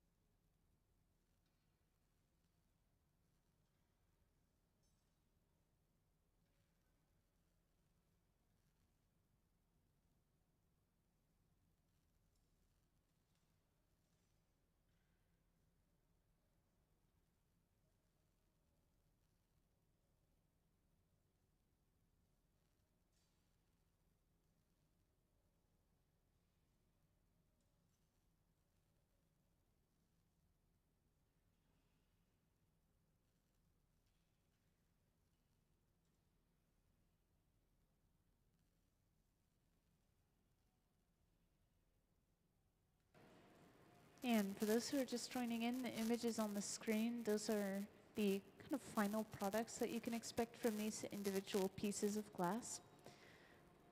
So we're preparing for Goblet Week coming up January 15 to 19 once again. And Jen Elek is the one who's in here today sitting at this center bench and getting some prep work out of the way.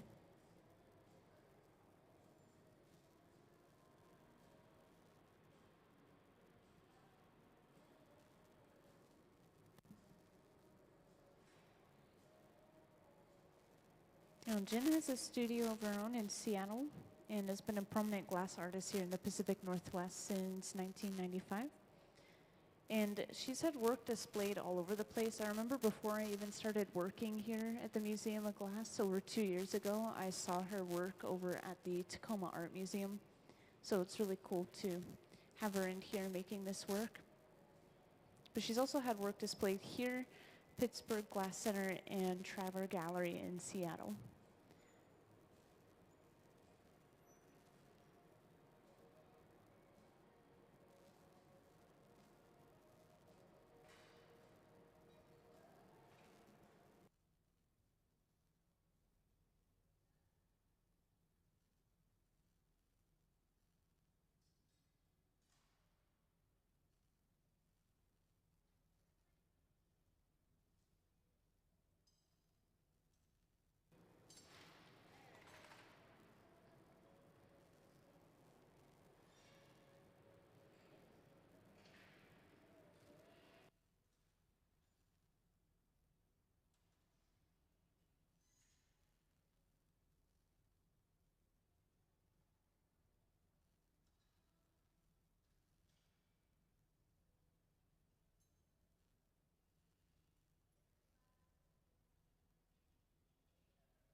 So at the center bench, we've just sectioned off our first little cup off of the end of this tube.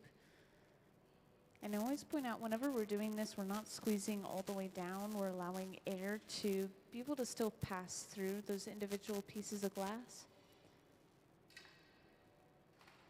And this allows them to just go right back in and kind of heat up that opening again and just flare it out. And they can repeat this motion over and over, instead of having to reopen the end of the tube every single time. And we're popping all these pieces inside of the annealer, which is that large black box over on the right wall.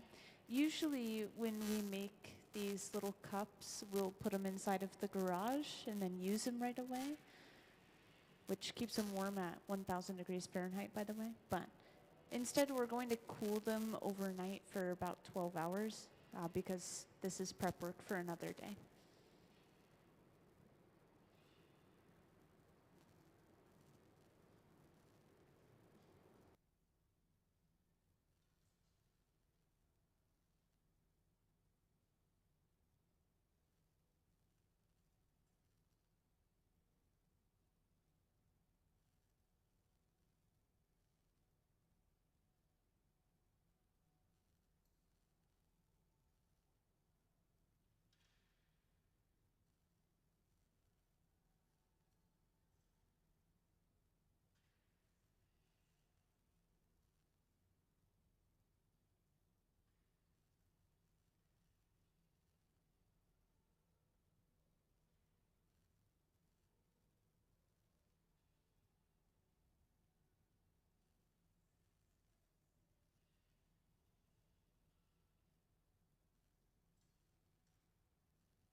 Now, so far, once we get to this point where we're creating our last cup off the end of the pipe, we'll have just enough glass left over to create a small blown foot.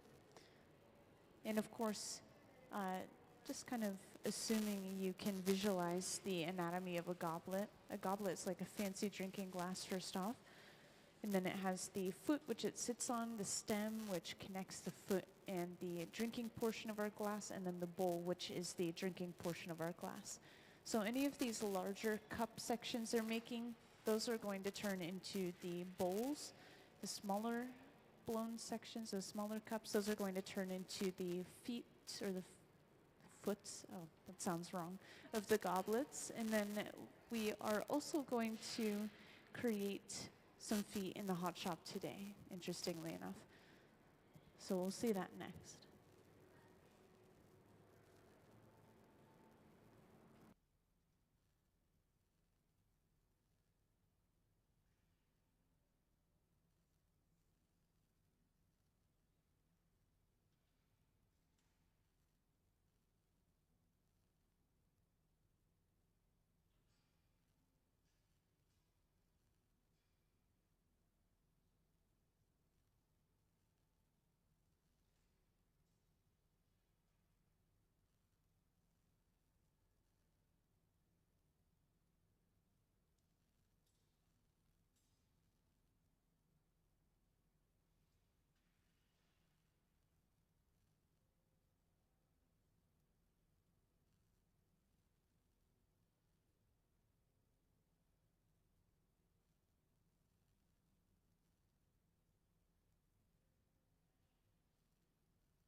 So just to introduce you to what's going on down here real quick, today we have a visiting artist. Her name is Jen Elek, and she's the one at the center bench working right now. And we are just doing a little bit of prep work. This is for the Goblet Week that's coming up, January 15 to 19.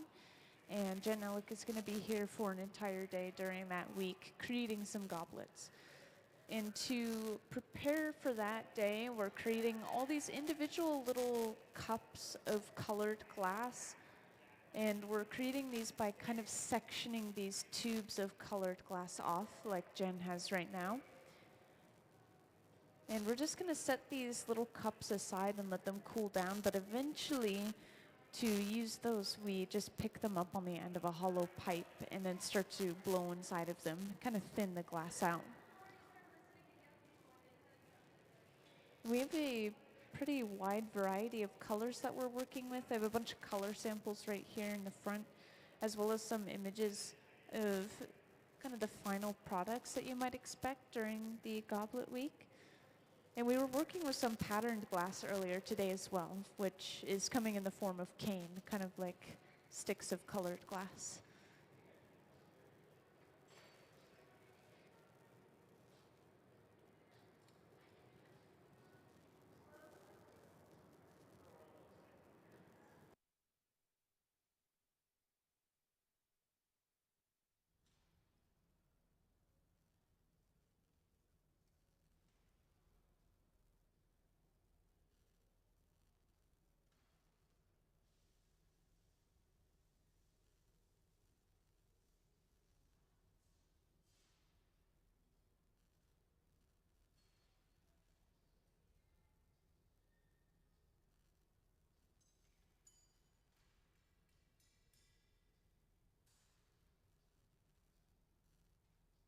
So I just finished one of those little cups over on the far left bench. And this is going inside of the annealer. This is where we cool all of our glass. We've been filling this box up all day. It stays at just about 900 degrees Fahrenheit. And then at the end of the day, about 5 p.m., we'll push a button to slowly cool everything for about 12 hours. And for those who are just joining in, I was just explaining a moment ago that we're doing some prep work right now.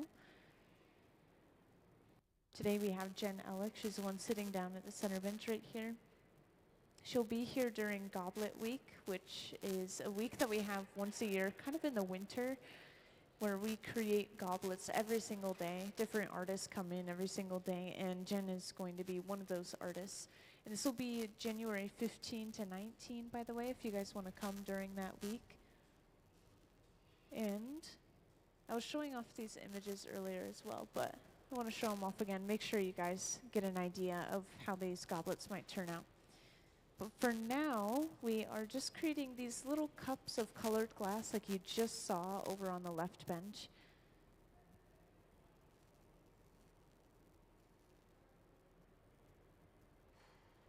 Now, Jen Elek, she has been a prominent glass artist in this Pacific Northwest area since 1995. And she's had work displayed all over the place. I remember seeing her work over at the Tacoma Art Museum before I even got started here. She's had work displayed here as well, Pittsburgh Glass Center, and the Traver Gallery in Seattle. I think there's one more gallery that she puts her work in Seattle as well. And she does have her own studio in Seattle, but it's always such a good opportunity for people to come in and use this large hot shop.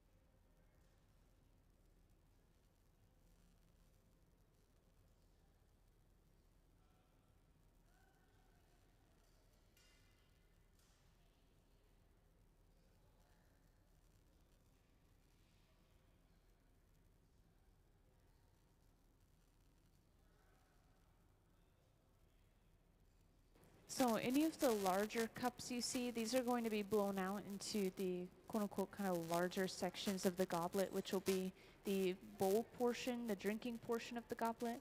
And then any smaller sections you see, those are going to be for the foot of the goblet. And we are mix and matching these colors completely. We're not going to really have a lot of just all one color goblets.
And welcome to those who just joined in.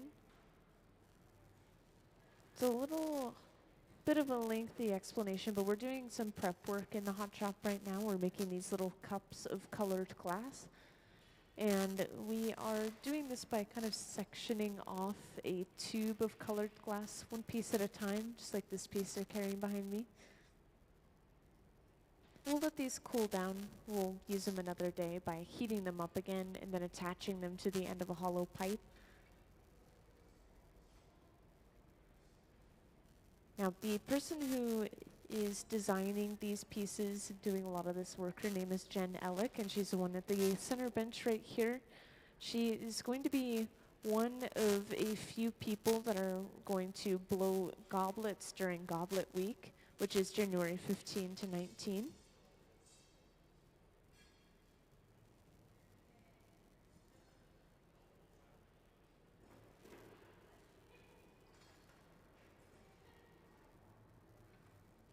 And I know you guys all missed the very beginning of the process, so maybe I'll play a video showing how we get the color in glass to begin with. You will see it eventually in the hot shop, but for now, could I have the color overlay video, please?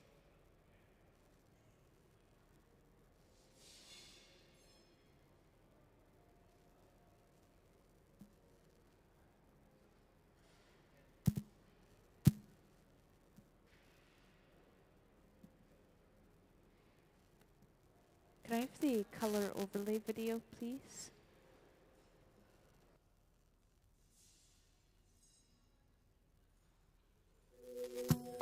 The color in glass comes from adding various materials to the mixture of raw ingredients called batch. Most of the colorants are compounds containing some kind of metal. For example, adding cobalt to clear glass creates a deep blue. Tin and antimony can be used to create white glass, and gold chloride can produce a rich red or pink colored glass. Colored glass is melted in furnaces, just like clear glass, and then is usually rolled into bars for storage and easy application. In order to apply color bar to a bubble, we first need to preheat the color to approximately 950 or 1000 degrees Fahrenheit in a color oven or garage. Once warm, the color is then picked up on the end of a punty rod using a little bit of clear glass as a support. The color is then heated in the 2300 degree glory hole to soften it and make it malleable, while another artist creates a small bubble of clear glass on a blowpipe. Once warm, the color is dropped over the clear bubble, and then using a variety of hand tools or the steel marver, the color is rolled back over the clear in an even layer. This process is called dropping color, or creating a color overlay. Depending on the project, that bubble is then usually gathered over with clear glass and blown into the final form.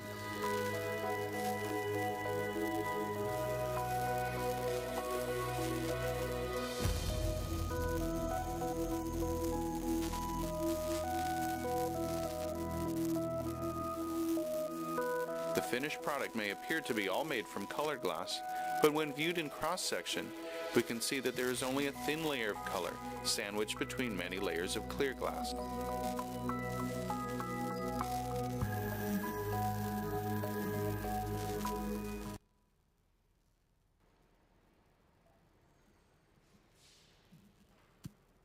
So just like that video showed with all of our pieces of glass, so far we have a little layer of clear and then a layer of color and then a final layer of clear, kind of sandwiching the color between the two.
And at the center bench, we haven't really seen a ton of blown work yet today, but it looks like we're actually turning this piece of glass into some sort of vessel so far.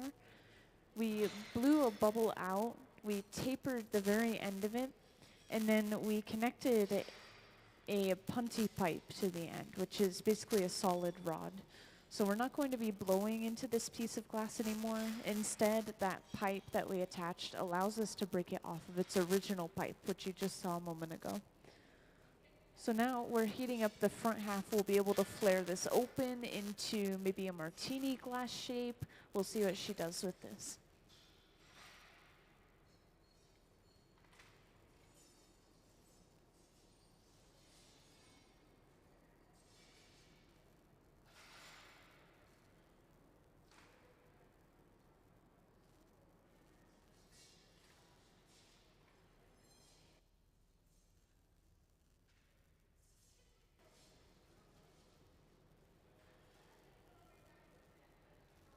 Now with a lot of glass blown work in the hot shop, you'll see them trim some of the excess glass off just around the opening of the piece.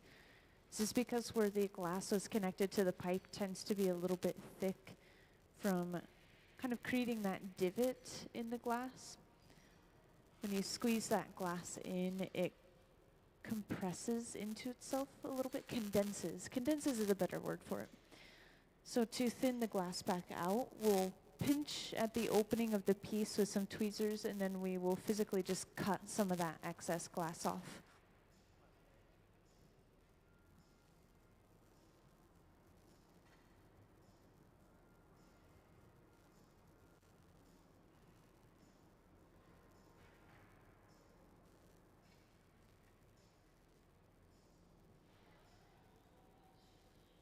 And after heating this glass up, Jen is going first on the outside of the piece with the jacks, these two metal blades.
And to safely get this blown piece of glass off of the pipe, we physically cut at that connection to thin it out.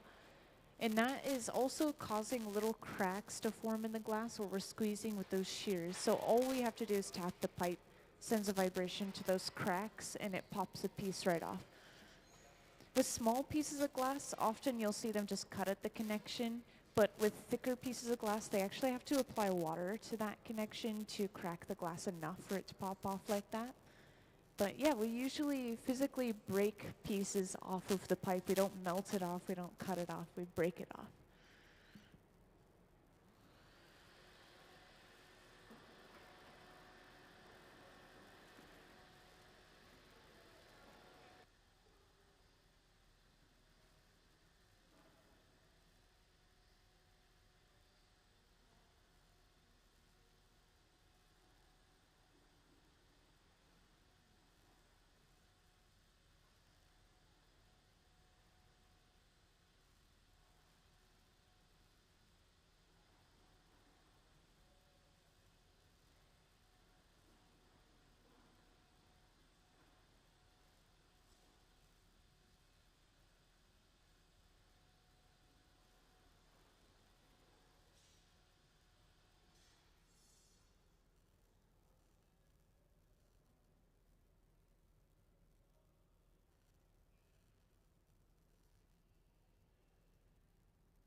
Also, on that tray that our visiting artist is putting in the annealer, those are pieces of color bar, which you remember from the video earlier, just that solid color through and through. And it looks like we weren't going to end up using these today, so we're putting them in there to cool down overnight as well. Once we heat glass up to about 1,000 degrees Fahrenheit, we have to bring it down really slowly. But for some reason, it's a little bit faster bringing it up to that temperature, even though thermal shock works both ways.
If I didn't tell you already, if you guys ever have any questions, feel free to just let me know. It's very mellow afternoon. And they're just going to continue to do this prep work where they're creating those little cups of color, and maybe we'll see a bowl or a foot for a goblet every once in a while. That's what they're using the very ends of the tubes for. It's like a little too little to make one of those full cups out of, but they can usually do something with it. Now, over on the left, we're seeing that color drop or color overlay process right in front of our own eyes, just like that video we saw earlier.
Yeah, could we have the cane pulling video, please?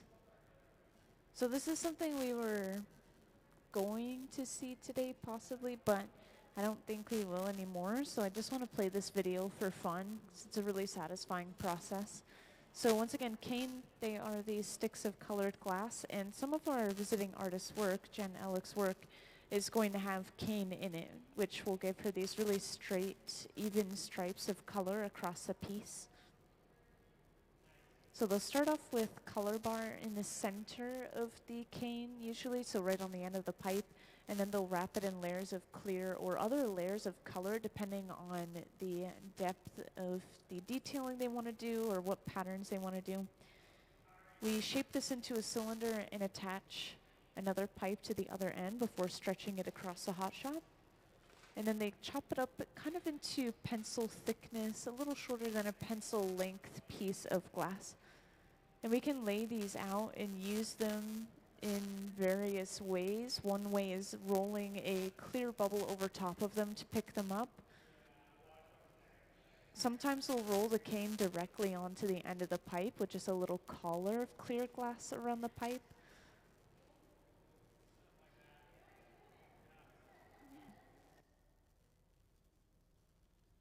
I also think it's fun. The video has someone on the floor in it, Trent, who's standing right here. He's replacing one of our Hot Shop team members for a little while, but he's a local artist, and he was even on Blown Away, the Netflix show, so he's kind of fun to talk about.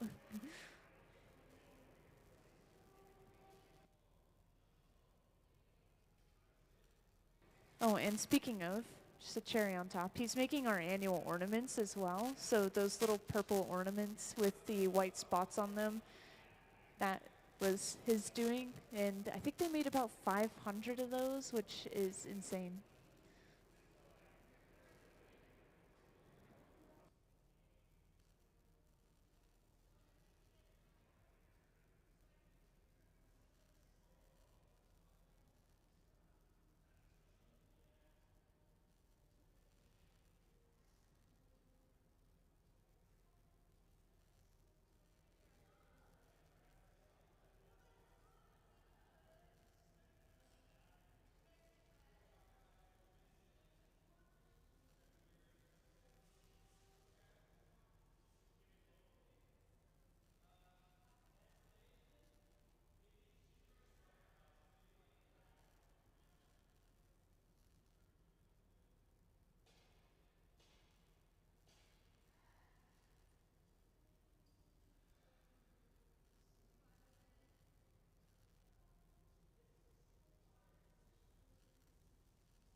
The color in glass comes from adding various materials to the mixture of raw ingredients called batch. Most of the colorants are compounds containing some kind of metal. For example, adding cobalt to clear glass creates a deep blue. Tin and antimony can be used to create white glass, and gold chloride can produce a rich red or pink-colored glass. Colored glass is melted in furnaces, just like clear glass, and then is usually rolled into bars for storage and easy application. In order to apply color bar to a bubble, we first need to preheat the color to approximately 950 or 1000 degrees Fahrenheit in a color oven or garage. Once warm, the color is then picked up on the end of a punty rod using a little bit of clear glass as a support. The color is then heated in the 2300 degree glory hole to soften it and make it malleable, while another artist creates a small bubble of clear glass on a blowpipe. Once warm, the color is dropped over the clear bubble, and then using a variety of hand tools or the steel marver, the color is rolled back over the clear in an even layer. This process is called dropping color, or creating a color overlay. Depending on the project, that bubble is then usually gathered over with clear glass and blown into the final form.